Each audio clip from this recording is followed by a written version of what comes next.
Hey guys, welcome back to SureFire Live. Thank you for joining us again tonight. Tonight I got two of my favorite people out there on the show, and I look forward to talking to them and getting to know what they're up to and some really important things that I think they have to share for the industry.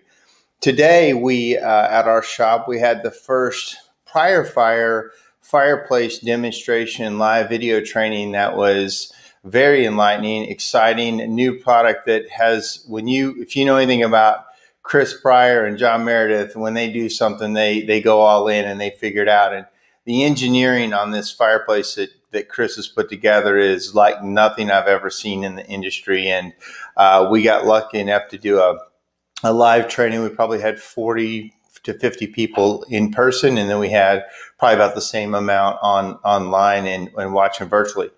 If you're a SureFire subscriber, in about 30 days, we will have this available on the SureFire platform so you can watch it and see it. And I think it's very enlightening, and we had a lot of fun doing it. So my first guest, well, let me back up. This is an open conversation. So if you're listening, and welcome to those who are joining us.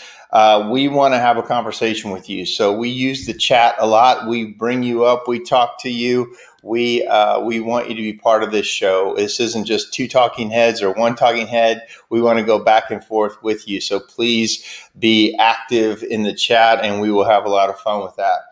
Also, on your Facebook and on YouTube, hit the get notified button so that you will know when we're coming on, and you will get a little heads up that we're coming. And we've gotten really great feedback from people about what we're talking about and how it's helping.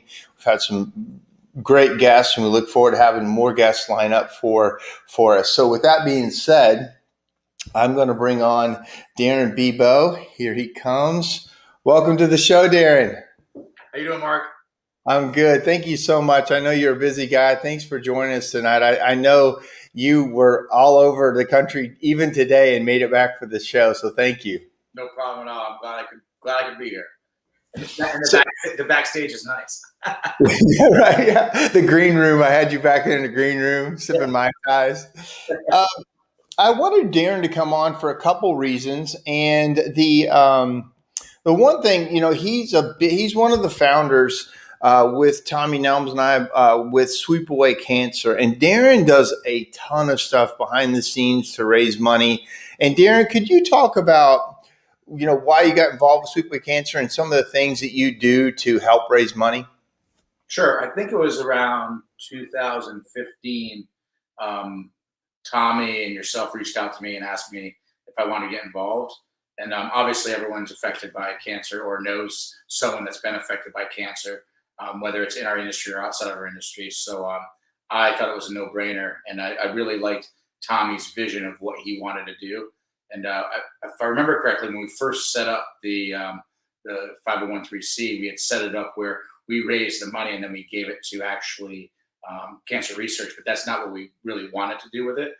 So then we changed the 501(c) so we could actually raise money from doing events around the country, and then take that money and help individuals that specifically need it by giving them a grant, whether that be $500, $1,000, $1,500. There's some parameters that we have. Fill out an application. It's a pretty simple process. But the goal is to help people to either pay their mortgage, pay their rent, help them, just give them a little peace of mind to offset some of the costs that they might occur. And, just to give them a little peace of mind.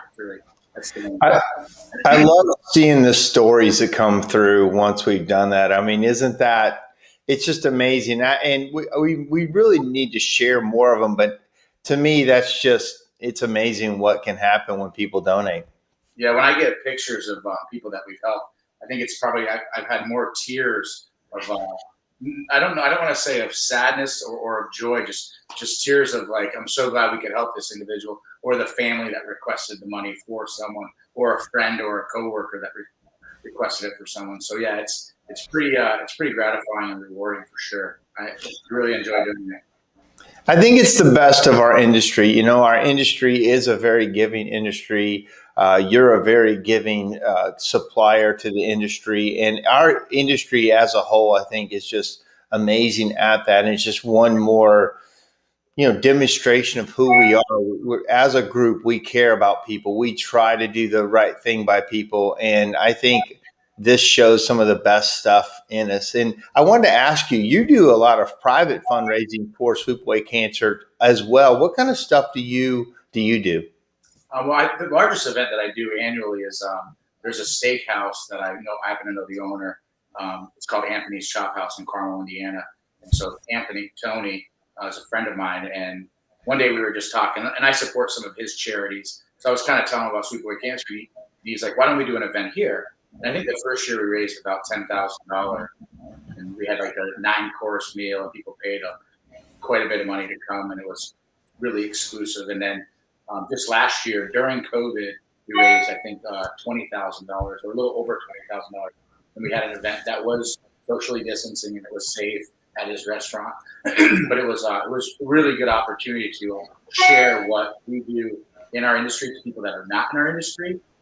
And you'd be surprised how many people that don't really understand our industry, but then during an event like this, we could talk to them and tell them, like you said, we all, whether we have differences or, your competitor down the street you don't necessarily get along with, but when it comes time to help people, our industry sticks together. And that's a fact.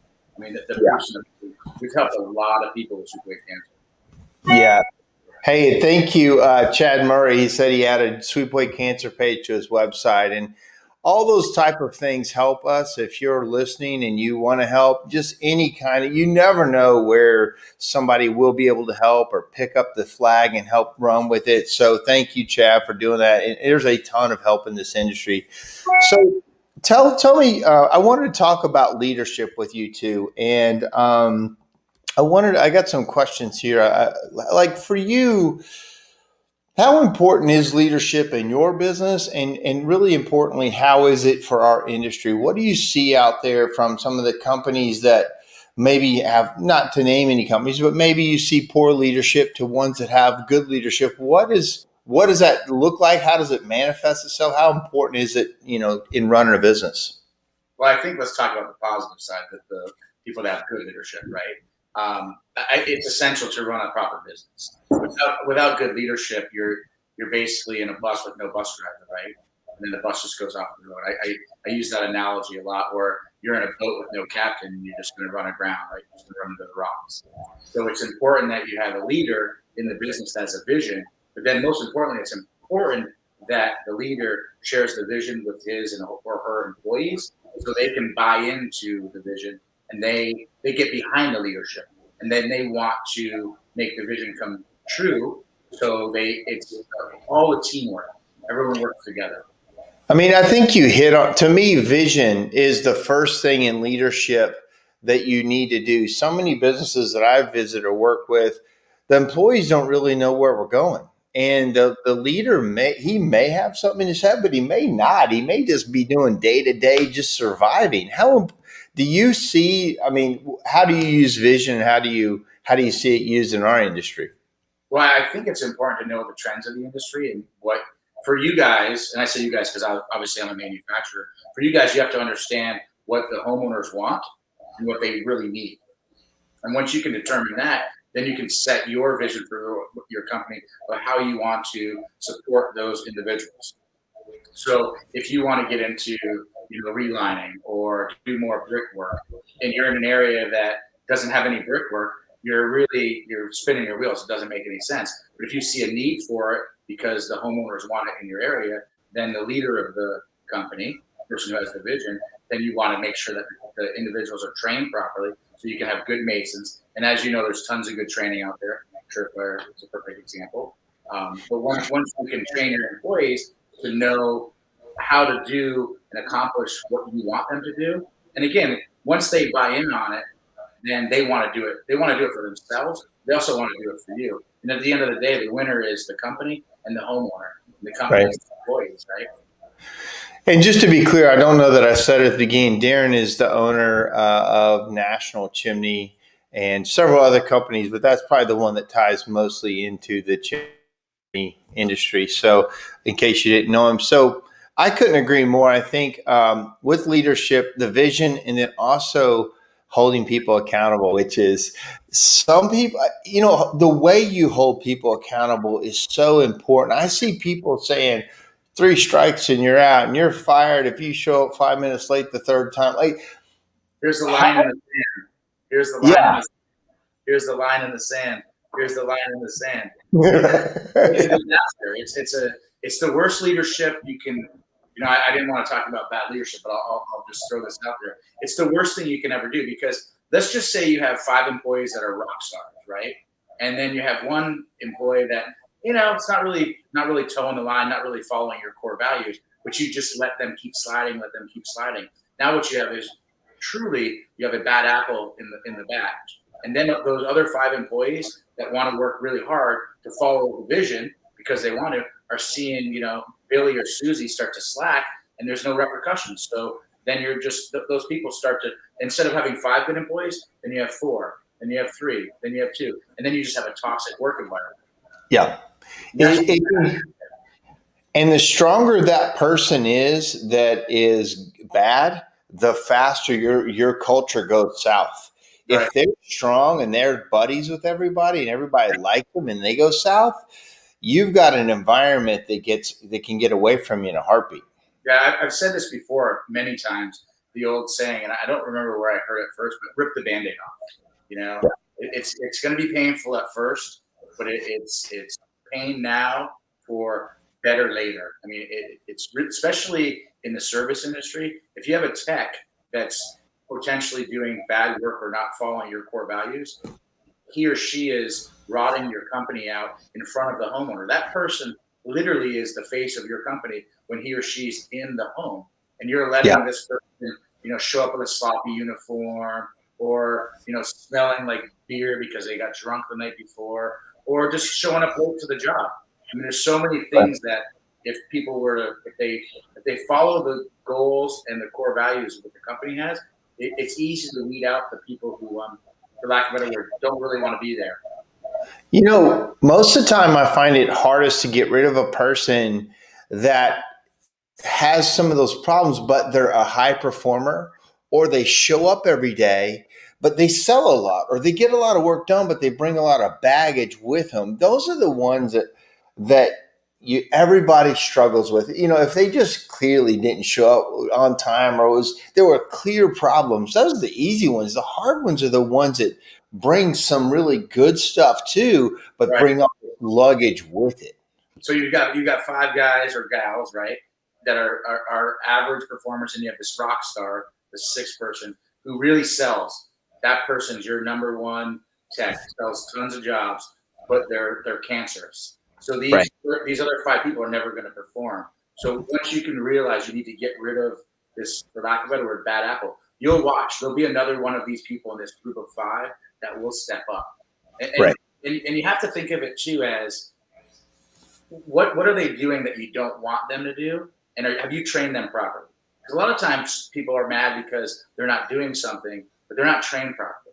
If you have trained them properly and you realize that they're just doing this because they're untrainable, then that's when you need to take action. You know, you can have a performance improvement plan. There's a lot of opportunity. You can fix someone to make sure that they step in line, for lack of a better word. But once you realize that this is no longer working and you're clear with them, when you let someone go, it shouldn't be a surprise to them. Yeah, I totally agree with that. It should never be a surprise to them. When you have to cut it off, they should. The way we do it, almost every time the person knows they're being fired. When I finally have to come to them for the 3rd time, or whatever the situation is, there's been a whole process, and they know, or they just fired themselves. Brian Whitaker says, "I thought Marty was the owner." And so I know that, and he's right. I mentioned Darin, and you guys are partners, correct?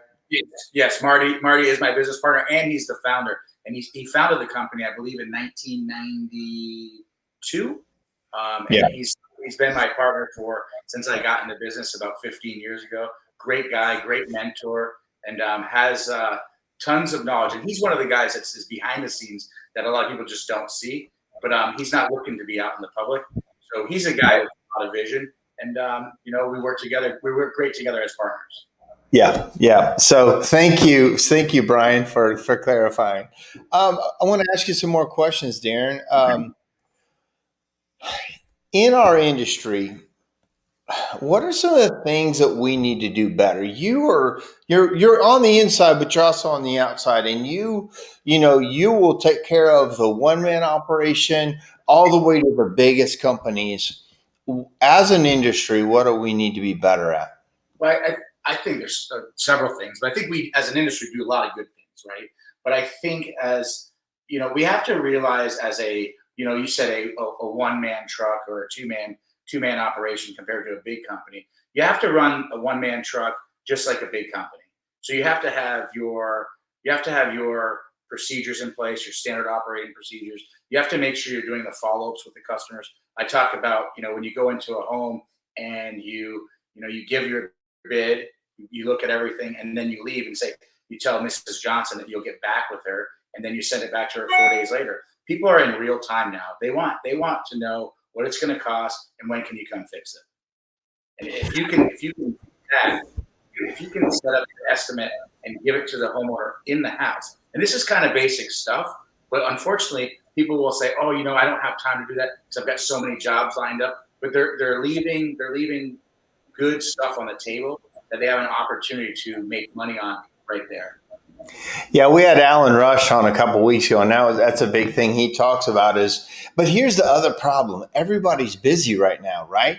So when you get busy, you can get sloppy. When you get busy, as John Meredith says, mustard covers up a lot of sins.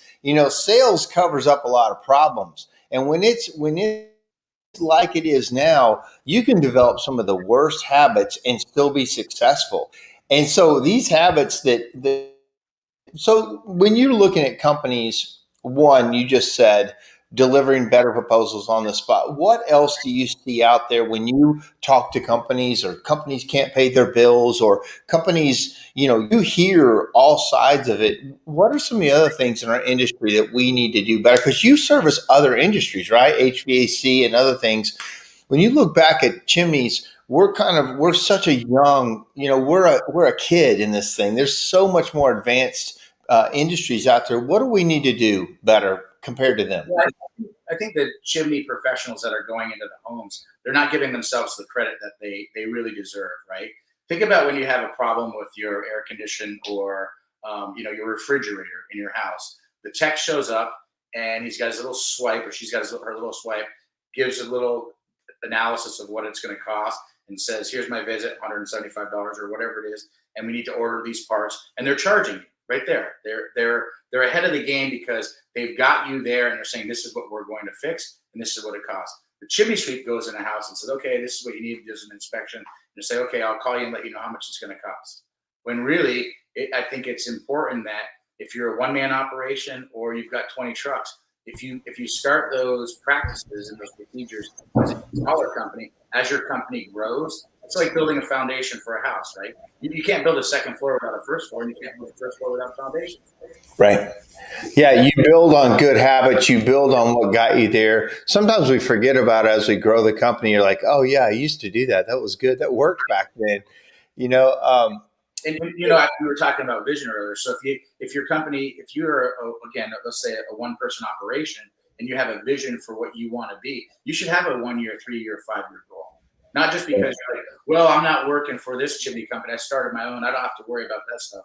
You want to always be thinking about that. yeah. I talked to a guy today at the event, and he's a three truck operation, and that's a sticking point for a lot of companies. At three trucks, it can be a really rough time. It actually gets easier after that. And I asked him, I said, hey, what is the plan? And a lot of people always just think a little bit more is the plan, and a little bit bigger. How often do you see that? And how often do you see companies that really do grow fast, and what do they do different? Well, unfortunately, I think sometimes companies grow too fast, and it causes internal problems, and then their work starts to be shoddy because they're not able to control what their employees are doing out there. I think people shouldn't think about, if you want to have say you're a three truck operation, because that's kind of like you said, a sticking point where you're either going to keep going more or where you're at. So I think it's important to look at your efficiencies and how can you make more money doing what you're doing. So if you can get more efficient with how you're doing the sweeps or how you're installing a liner or your inventory system or how you're paying your bills, getting points on your credit cards, there's a lot of opportunity you have as a smaller company that you can take that as you continue to grow into a bigger company, which makes you more profitable. Because at the end Yeah. of the day, do you want to be a $10 million company that makes $100,000, or do you want to be a $2 million company that profits 500,000? That's so true. And there's those out there.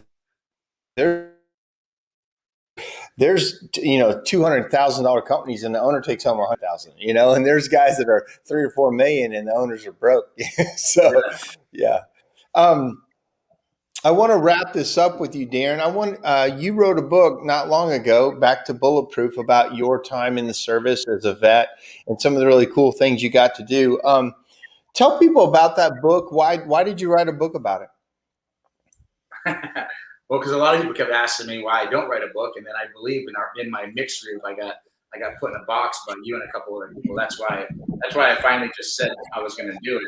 But I thought I had a good story to share, and I think a lot of people don't understand what some of the military actually does. And I have a lot of good business insight from that I learned in the military that I brought into the civilian world. And I think it's a fun book. I think people will be quite surprised if they read it and learn more about me, but they'll also learn some things that can help them in their business. I've gotten a lot of positive feedback, and I think it's been pretty good. It's been a good Yeah, and you know what's funny in our group, you kept having these stories that were just like, whoa, you did that? Like you're so laid back and like, you were mostly all business, and then all of a sudden you tell some kind of a crazy drug capture story, and we're like, who is this guy that's sitting right here? And it's funny. Chad Murray says, because he's a badass. Thanks, Chad. No, it was really fun writing it, and I had a good time. I'm glad that I got put in that box to write it, and like I said, I've had a lot of positive feedback. You're gonna always have a couple of haters out there, but that just Yeah. motivates me. So Whenever you write a book, I got a book out there. You got those haters, waste of time, and there's just people out there. But they call it critics math, and you got to look at all the positives. And on top of that, you just did it. Who cares what they think? You wrote your story, and not many people do it. And you've got a story to tell. So good for you, man. I'm so glad you did it. Thank you. Appreciate it. Well, Darin, thank you for joining us tonight, and thank you guys for questions. I'm going to be bringing Jim Brewer up, but Darin, thank you for all you do for industry. A lot of people have no idea how much time you donate, how much money, resources. You really support this industry, and we are better for you. So thank you, man. Thank you, Mark. Thanks for having me, and hopefully people got a couple tips and tricks out of it today. Yeah. Have a good night, buddy. Thank you. You too, buddy. Bye. Oh, so great. Darin just gets it done, man. His saying is GSD, get shit done. And I love that. And he's one of those guys that absolutely does that on a daily basis. Well, my next guest up is going to be Mr. Jim Brewer. Jim, welcome back to the show. Oh, hold on. I got you muted. Here. Yeah. Okay. Sorry. I had you muted. Oh, okay. Glad to be here, Mark. Thanks for bringing me in. Jim is actually at my house in another room because Jim was in here for the training we just did, so I had to put him in the other room. So, I'm going to start having part of this show is going to be about kind of the Facebook headlines. I'm going to bring in Facebook headlines to this show so we can kind of discuss it in a way that's not just social media. And I really, Jim's got an amazing story, but this week, a person fell, or maybe at the end of last week, got hurt. And we all know that feeling, and not everybody knows the feeling, but as business owners, it's one of the scariest things we do. Well, Jim, tell the industry why you're involved in it the way you are. Well, I on a bit of a mission to just try to make the industry safer wherever I can. Most people know my story. We had a bad experience. We we had a fatal fall from a simple one-story roof, about 8.5 feet. And we were already doing a lot of things right, and it really caught us off guard. And I learned a lot from that, and I want to share that and help other guys. If we can, keep guys from getting hurt and keep people from going through that experience, then I'm feeling good about it. Yeah, it was I remember when it happened, it was such a tragic event. The guy was a firefighter. He was a father. He had young kids. No one thought this was going to be a dangerous situation, right? No, I as a matter of fact, I'd been out training another technician a few weeks prior, and I'd sold the job. And when I got the call that he had fallen, I'm thinking, little one-story house, what's this going to be? A broken arm, a broken leg? I was told he was put in the ambulance on the way to the hospital. I went to the hospital, and I was just totally unprepared for what I found out when I got there. I can't imagine. I know what you went through, and I know you as a person. The reason I wanted to have you on this show and talk about it is because I don't think we take it seriously enough. Some people are starting to, and as an industry, we're starting to do this. But we had a topic: why is fall protection important? I mean, I know you're hitting on it, but just tell the group what you think about it. So, I mean, it's the number one reason it's important is we owe it to our employees to provide a safe place to work. Right. They all want to go home at the end of the day. Their families are expecting them to come home at the end of the day. Their families are expecting them to bring a paycheck home. And when somebody falls, it just really turns that picture all around. Is he ever coming home? Or, is it a situation where, he's permanently disabled? So now, not only is he not bringing the paycheck home anymore, but now this guy requires a lot of care and attention, and who's going to provide that? So that's why it's important. The human element, it's important. But then we can talk about the financial aspect for your business. When there is an injury or worse, a fatality, it's a huge distraction for your business. Your other employees are concerned about it. As the owner or chief operating officer, your attention is distracted away from what you should be doing, which is running your business. I remember, I hope you don't mind me saying, but I remember when it happened to you, your heart rate and your stress level were through the roof. Like, literally, you couldn't think. Like Jim Brewer is one of the most organized guys I know, and you were scrambled eggs, honestly. Yeah.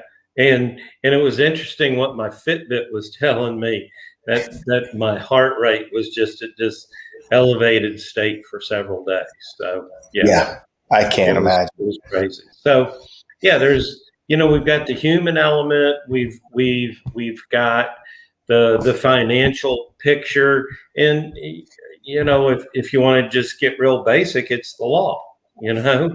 Fall protection is required. So we need to be doing that. I want to read a couple of these comments. Kyle, he's great. He's listens quite a bit. He said, I've been looking for a class like this. He says, exactly, everyone should be safe on the job. If you feel unsafe, I don't want you to climb on the roof. And then he says a killer right here. This is one of my biggest fears of owning a company. That's so good. Thank you, Kyle. So leads to our next question. How do you get your employees to wear it? Okay. So, well, we've got to start with training and let them know why it's important, why they need to be doing this. Let them know it's for their protection. It's for them to keep them from getting hurt. Nobody wants to get hurt. When I do the trainings, I really try and make it about the individuals and make them see that, oh, this is not just some kooky idea the boss has, but this is for me. This is to make my life safer. So we've got to start with good training, and there's got to be support from the leadership. Right. Yes, it's going to take a few minutes longer on each job. So if you've got a boss that's, hey man, how come you're not at Mrs. Jones yet? Well, it took a little while to do this job safer. So there has to be a management commitment and support. We have to provide training. We have to provide them, practical methods to work. So let's talk about that for a second. Most of the time they're not going to fall. Most of the time they think they can look at a job and say, I'm going to be safe. They think they can look at a situation and know if they're going to fall or not. I mean, how ridiculous is that? Yeah, that's the big, misnomer in this whole thing. And I've talked to a lot of people that have fallen or had employees fall, and it's the simple ones, like in our case, 8 feet 9 inches, above the ground. And when it looks scary, we do something about it. We'll use the fall protection, or we'll put up a roof ladder, or we'll get a lift truck. It's those, simple little easy ones. Nobody's expecting to fall. That's why they call them accidents. Nobody knows when it's going to happen. You can't predict it. And here's probably, you can't stop it either. Exactly. That's where I was going, is everybody thinks, well, I start sliding, I'll be able to spread out, get my feet out. I'll do something. I'll stop it, or I'll grab the ladder, or I'll grab the gutter. Man, it's over before you can react. I fell, part of my story is I fell 30 feet. I was working by myself. I had a ridge hook ladder, not the kind that we have now, but it was on a metal roof. It was kind of a steep metal roof over a flat 2-story, like a farmhouse. My 28-foot ladder was completely extended just to get to the flat part of the roof. And then I had a chicken ladder, whatever, sitting up there on the metal part. And I knew it wasn't hooked over that metal ridge very much. And when I tested it, it was starting to pull on the ridge vent, the metal ridge vent. I'm like, this is not. So I was trying to get up there and push it down further so it would grab better so I could put these dampers on. And sure enough, right as I got to the top, it slipped. But what I was not prepared for is I flipped over onto the ladder that was sliding on a metal roof, and I got going so fast that flat part of that roof, I just had so much momentum. I thought I could grab the gutter. Gutter had a gutter guard in it, boom, and I'm 30 feet to the ground, and I'm instantly seriously hurt right in front of the customer. And I don't know anybody that looked at a thing and go, man, I think I could fall, and they did. I think it always just jumps up on you. Yeah, and so that's why. I don't know any other way, but we've got to be prepared for every job. So I want to talk about kind of what we did to get people to wear it, because I have to tell you, it was one of the hardest things to implement in my company was this safety program. I could not get them to wear it. I bought all the equipment, bought it from you. We put it on the trucks, and then next thing you know, they're not wearing it. Next thing you know, a customer takes a picture and my guys aren't wearing it. I send a guy out to check them and they're not wearing it. And I know what I did, but we just had to start slapping hands. We had to lay people off. We had to give warnings. We had to send them home without pay. I I couldn't believe how tough we had to get people to wear safety gear to protect themselves. Yeah. And yeah, there's everybody thinks they're invincible. I don't need it. I want to get this job done. And so, yeah, there is that problem. And when I in with new companies, I talk to them about that, it's going to require a culture shift in the company to make it happen. And as you just pointed out, Mark, it's going to require some progressive discipline steps to let them know that you're serious about it. It's important, and that you're not going to let up. And hopefully they'll get on board, but you might have to let somebody go. You're going to have to discipline some people, but it will become easier in time. As your new guys come in and they see the old guys doing it, well, that's just the way we do it here. Right. And it's the old guys you have a hard time getting to do, not normally the new guys. Right. Yeah. So it's those old guys, and you just, you got to do what it takes, and you did it. Anymore, when we're watching Facebook or anything else, and you start to see people not wearing a helmet, not being safe, it didn't used to jump out like it does now. And now what's really nice about our industry is it's becoming, everybody sees safety now like they never did before. We used to take pictures up on top of the chimney, one-handed, doing all kinds of crazy stuff. And now and I give you a lot of credit for this, and Chuck Roydhouse and Brian Barnhill, and the guys who really started this safety thing several years ago about, being safe, and that helmet is the new top hat. Like, that seems like a step one to get your safety program off the ground. Yeah. Yeah. Climbing helmets, I think, are a great place to start, and they buy you a lot of good. I mean, most of the serious, debilitating or fatal injuries are the result of a head injury. Right. A typical home, we're working on residential, 10, 20, 25 feet off the ground. You think, if I'm fall, I'm going to break an arm, break a leg, I'll recover like you recovered. A lot of guys recover. But if you hit your head, it's a whole different ball game. So I think it's 50% death if it's over 6 feet is what one of the numbers, 50% chance of dying if it's over 6 feet if you land on your head. And then I don't know what the percentage is of being maimed or paralyzed or, something bad. I mean, you can't hit your head from any height, or you could be in serious trouble. Exactly. Yeah. So go home. I often tell guys, hey, go home and, ask your wife or your partner tonight, hey, how do you feel about, taking care of me for the rest of my life, feeding me, bathing me, did they sign up for all of that? Yeah. Or other things that aren't pleasant. It's a fact, though. I mean, it happens. It happens way too often. I just want to read this real quick. Daniel said, hey, one of my employees slipped on a 412 pitch metal roof a month ago. Waterproofing overspray made it slick, and we've all been there. He couldn't stop the slide. He fell 8 feet. Luckily, he jumped up and was fine. We'll never take it for granted again.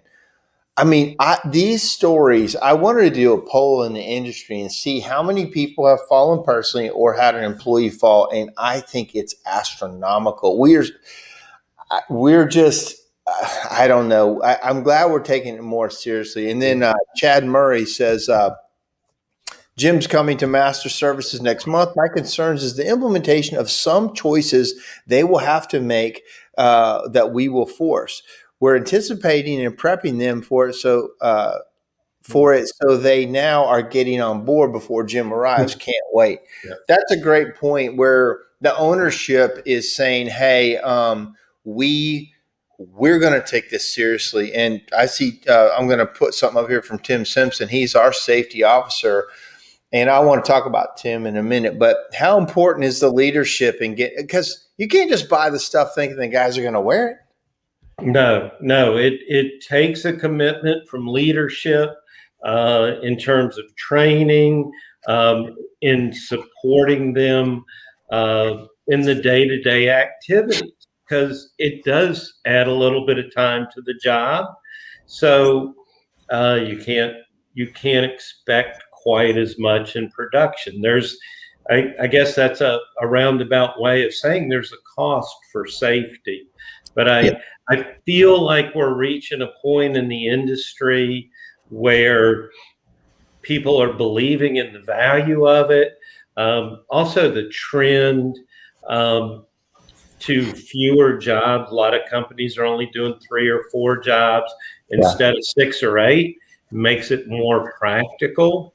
It's easier to set it up 3 times in a day than 8. But there has to be a commitment from the top to support it. I want to talk about Tim Simpson. He posted here, helmets alone can improve your survival chances greatly. Tim had a pretty extensive background in climbing, and he's our chief safety officer at my company. But I can tell you this, Tim had a tough row to hoe, especially when he became, and he was our safety guy. He's our OSHA check guy, and he goes out and he was getting so much pushback, especially from some of the senior people that, he didn't mind being the bad guy because he knew it was the right thing. But I can tell you, it took a certain person and personality to help me push it through, and somebody that was really going to go in there and confront the person or write somebody up when, it was going to make people mad. And I have to applaud Tim for doing that, because it takes now, and I know another friend of mine has a company he hires to go do safety checks, and he pays so much per month, and they have a bad guy outside the company. But I think as an owner, for me, I needed somebody like Tim that would, one, he's on top of it. And Tim, he's very much about safety, but two, was willing to just be the bulwark to get it through, and just like, I don't care if you're mad at me or not, you're going to do this, Yeah. Do you see many companies that have a safety officer? Not as many as I would like to see. And you're right. Tim's done a great job for you, getting the culture changed there at Ashbusters. He's been great. And, the owners of the company, they're pulled in a million different directions every day. So if you can assign that single responsibility to somebody, then I think you're in a better position. Yeah. You make it important to them, and somebody that believes in it. Yeah. Here, James Paul says, after listening to someone's podcast interviewing Jim Brewer, I immediately bought a climbing helmet. I wear it all the time. Great, man. Kyle says, I've been doing this for 20 years, since I was 8 years old. Wow. With my dad. I'm scared my luck will run out and haven't fallen yet. Well, I'm going to say you've got plenty of luck, but you have to make sure you stay safe. OSHA, or Daniel Gainey said again, he said, OSHA 1910 and 1926 is very clear on the fall protection requirements. Expect huge fines if someone gets hospitalized for 3 days or death. And that's one of our things. I'm going to talk about OSHA here in a minute, about what Mr. OSHA, what happens when they come in. So I'm going to go to the next topic we had, which is, why does this keep happening, Jim? Why does it happen? Why do we see it all the time? Why does everybody have a false story? So I think there's 2 reasons. I think a lot of guys, and we touched on this earlier, but a lot of guys out here think they're invincible, or they look at the job and they say, oh, that looks easy, I'm not going to fall. But, they get up there and something's not quite right. The roof's a little wet, or some leaves, and boom, out of the blue, they have a fall and they're not prepared for it. So I think, part of it is guys think they're invincible. I'm not going to get hurt. I've been doing it this way forever. I don't need to change. We need to change that mentality. And then I think a second reason it keeps happening, and I hope this doesn't offend anybody, but it's because employers keep letting it happen. Yeah. It's not about what you say, it's what you tolerate in business, period. Mm-hmm. You can say safety, safety, safety till you're blue in the face. But if you tolerate the guys not being safe or you find out they weren't safe, that's on you, man. That's on the owner. And you can Yep. say, man, I've been telling them and I bought them the gear. But if you don't really do anything, it comes back on you. Now, you can't be on the job and have them wear it. There's a limit to what you can do, but you have to have some kind of proven record of we warned you, we wrote this down, we wrote you up, we suspended you, we did something on top of we told him 5 times. Yep. Yeah. OSHA wants to see, written records of discipline. They know, if you have this policy, but nobody's ever been disciplined for violating the policy, that looks a little suspect. That's So, a good point. so keep records of it. I mean, when we had our accident, post incident investigation, um, that's one of the things they looked for was, written disciplinary records. Really? Yeah.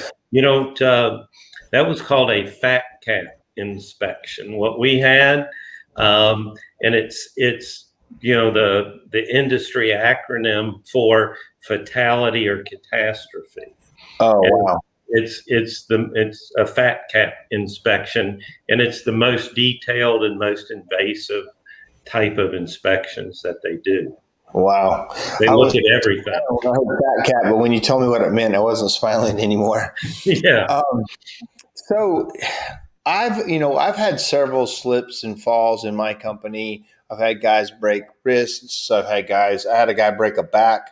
A quick story. We went up on a ladder assist job where it was a relatively flat metal roof. And then my estimator needed to get up to another relatively flat roof that was about 8 feet above that one. So we had a technician help her go up, hold the ladder on the light pitch metal roof. Estimator climbed up, went on, looked at the chimney, took pictures, whatever. Started raining on them when they were up there. And all of a sudden, my one estimator that was up on 412 metal pitch, all of a sudden lost his footing, hit the ladder that the helper was holding, pushed him off. The estimator fell the 8 feet, luckily stopped, but the one guy fell to the ground, landed on the ladder on his back, and broke his back. It was very serious, and in a second, both guys were in trouble and could have been killed. And it was a big workman's comp lawsuit, not workman's comp claim, and they come and do some investigation stuff. Nothing like a fatality, but it just happened so much that we then are taking it seriously, and there can be some hard conversations and some yelling and some hard pushing, but you have to do it.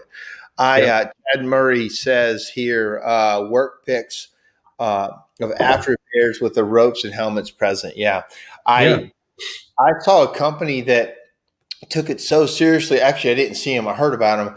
That every day they showed up to their morning meeting in all their gear. Like they couldn't get their guys to wear them. So every day when you showed up for the quick stand-up meeting, everybody had to be wearing all their gear and their helmets. And one day, we did that once when Tim was having a hard time getting the guys to do it. We said, go get your gear, have it sitting there, put all your gear on, and we're going to start the meeting once everybody's geared up. That's getting their attention that you're taking it seriously. Let me ask you the next question that you and I talked about, which was the big one. Tell us what happens when OSHA shows up at the door. Yeah. So there's a couple of times where you have to invite them in. And Daniel made a comment, and he was pretty close to accurate. He said, expect huge fines if someone gets hospitalized for 3 days or death. It's if they get hospitalized for 1 minute, there's no 3 days. That's used to be, but it's not anymore. So if you have an employee have a fatal injury, a hospitalization, loss of an eye, or an amputation, you must, pick up the phone and call OSHA and report it. And that may trigger an inspection. The only thing they're required to do an inspection on is a fatality. Anything else, they may or may not, but they're required to do a fatality investigation. So when they show up, the very, very first thing they're going to want to see is your OSHA 300 accident and injury logs. If you've got over 10 employees, you're required to keep those logs, and they're going to want to see 5 years worth of logs. And then they're going to want to look at all your training programs, training records. They're going to look at your equipment. And one of the trends that I've been seeing the last couple of years is actually criminal fines. Normally they just slap you with a, $20,000 fine or whatever it is. But now they're actually doing criminal charges in some cases where employers are not providing fall protection equipment. Wow. So if you're not even providing it, their attitude is, well, it's predictable that somebody's going to fall. Oh my gosh. So you want at a very minimum to prevent that scenario, you need to be providing equipment and training.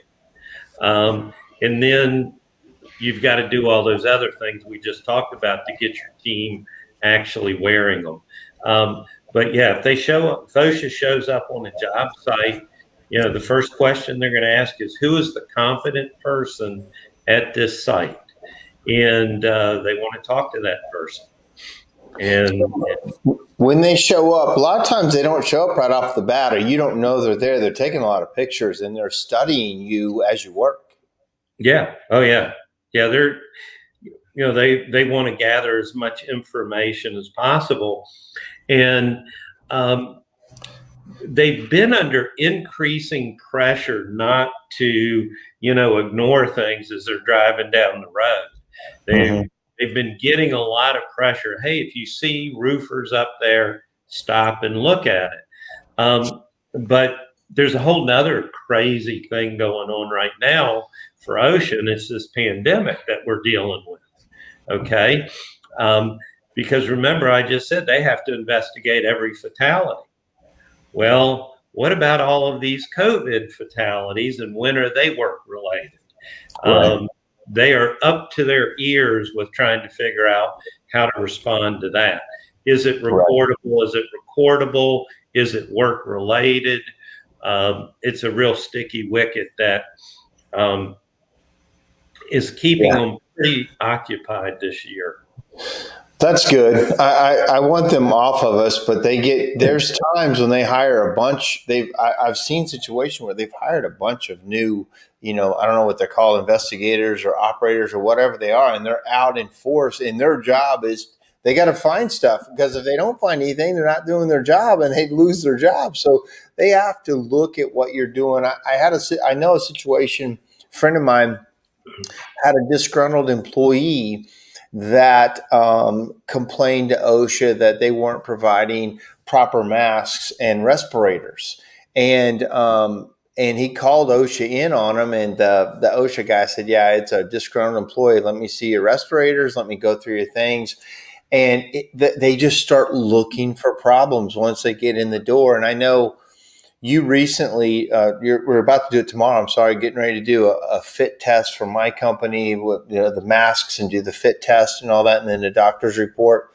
How big of a deal is that with OSHA if they come in and find out you're not providing proper respirators? Well, that will get you a serious fine, which serious fines now are $13,249, some crazy number like that. They keep going up each year. And most of the time, depending on the attitude of the inspector, the attitude of the employer, almost everything they find wrong can almost automatically be two fines. Like, so the guy's not using his respirator. That's a fine. Well, did he get training? Because so they can say, well, you didn't give respirator training, so that's a serious fine. And he's not using his respirator, that's a serious fine.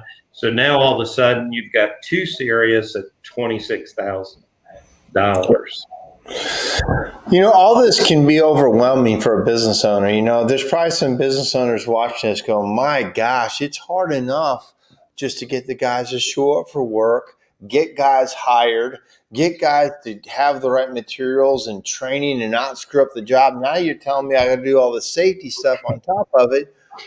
But yeah, that's what we're saying. If you're going to be serious about business, if you're going to be a big boy in business, if you're going to be safe, and here's the thing. Here's the thing that really irks me about this industry.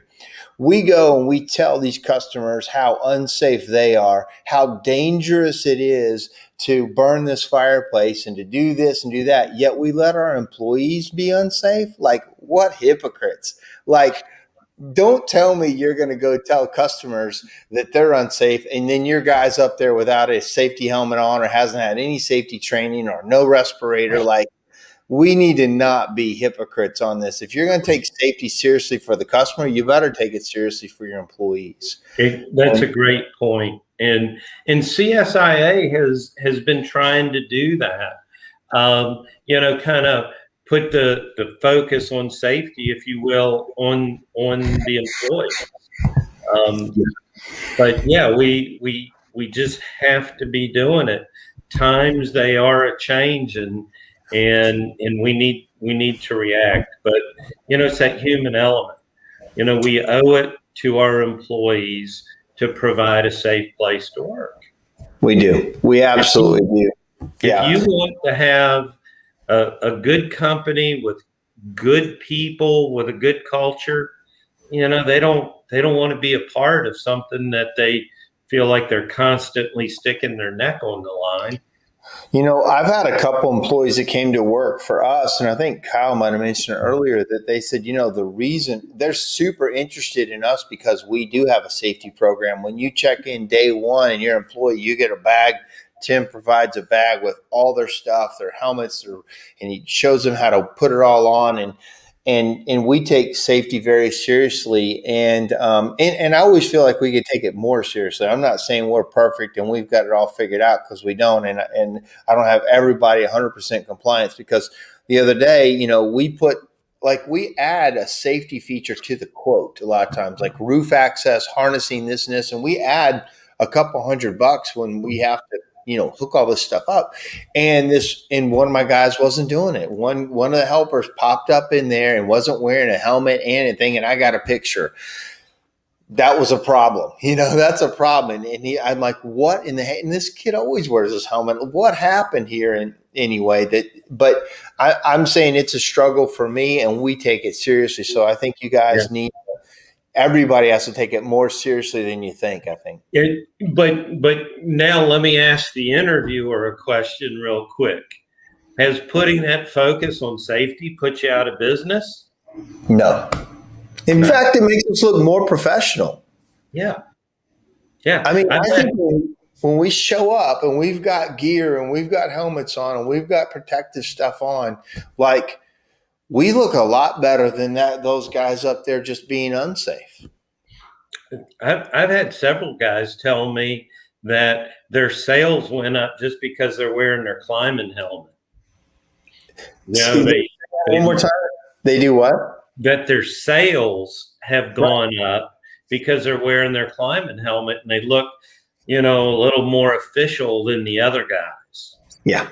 Yeah, I think it hasn't put us out of business. It's definitely been expensive. I would hope to think that it makes us think about safety a lot more, and we've had fewer accidents. After the guy broke his back at my company, we got super serious about it, and it's sad. It's sad that it took that for me to get more serious about it, but it did, and I hope people listening understand that trying to give you wisdom is better than trying to give you experience right here, right?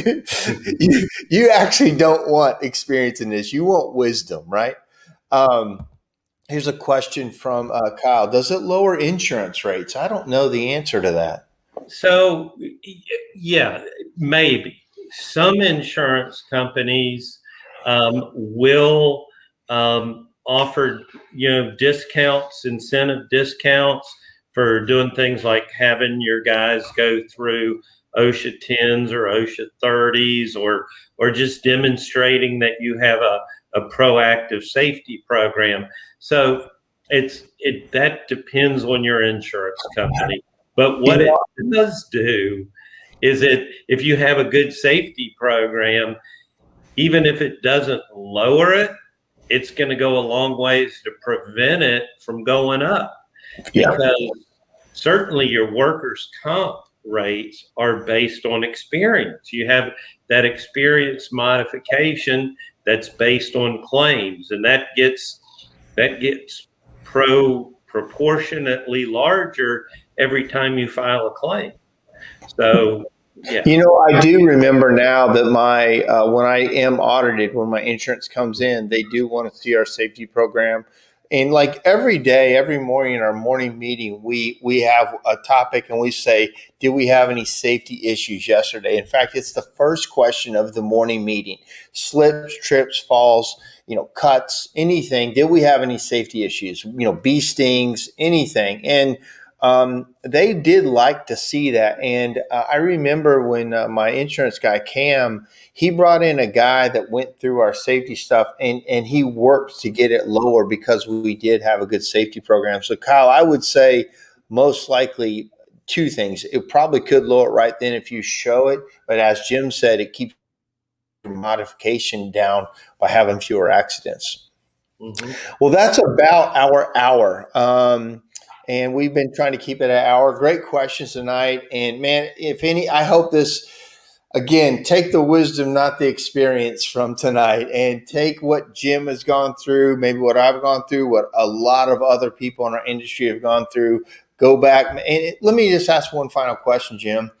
What about does it cost for me to set up an employee with the right kind of gear? What kind of money am I looking at, per employee to do it right?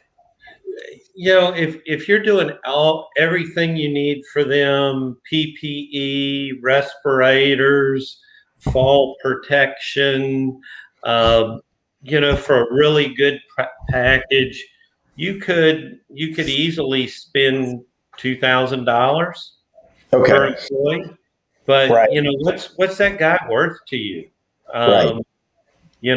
He's certainly worth more to you, healthy and productive, than he is laid up in the hospital. So, and when you look, for sure. And when you look at it, say it's $2,000 a guy. Let's just say he does, he works 200 days a year. That's $10 a day for safety. I mean, it's nothing. It's a couple bucks a job. And it really is not much money, and then not only that, just not getting hurt, just not getting maimed, just not getting, messed up for life, even, just that you're doing as much as you can. Jim, let me ask you one last thing is how do people, if they want to engage you for safety programs, rope safety, gear, how do they get in touch with you? So rooftopsafetyusa.com is my company website. You can find all that. My email is jim@rooftopsafetyusa.com. And my phone number is 757-435-0407. Great. I'm speaking a lot during the day, so leave a message and I'll call you back at night. Yeah. Well, thank you, Jim. Great one. Thank you, Kyle. Kyle said I needed this one tonight. That's awesome. Thank you. Thank you, guys. And Tim Simpson said great tonight. Tim was our hero of the night. He does it. He does his best he knows how and is always trying to get better. Yeah, Tim. All right, guys. Getting it done. Yeah. Yeah. Thank you, Jim. All right, guys, that's our night. Thank you so much for joining us. I look forward to doing every week. Next week, we've got some special guests. I think you're going to really like it. And there's going to be a guest on about some equipment that I think you're going to like. So please join us. Share this. I don't know if you can share it, but please tell people about it. And please join us every week, and we'll talk chimneys. All right, guys. Talk to you soon.